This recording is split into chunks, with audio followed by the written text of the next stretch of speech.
I quit high school my freshman year. My parents signed me out of school and said, okay. And so I pretty much just bummed around. Lived in Tennessee with my sister for a while and her family, moved back to Iowa. And my sister needed some help getting reestablished.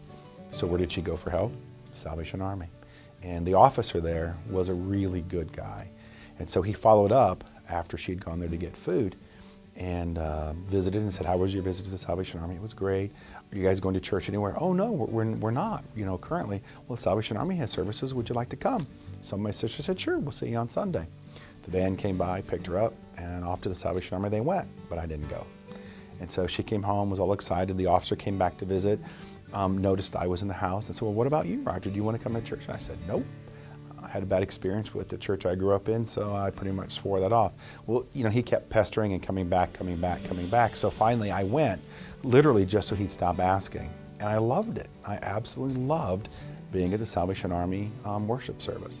And so that officer, as time passed, that officer really took me under his wing and started to mentor me and say, what are you doing with your life? And I go, I don't know. And he goes, well, obviously you don't know.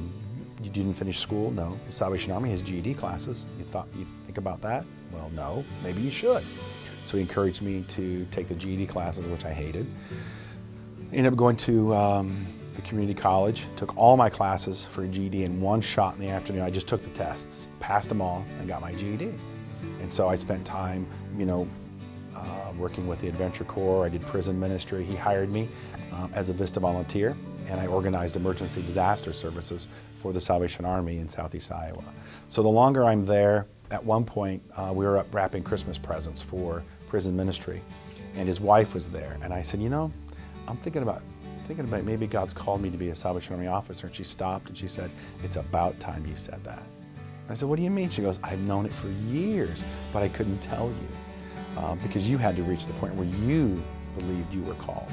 And so I said, well, do you think I could get into the Salvation Army? Because I have my GED. I didn't actually graduate high school.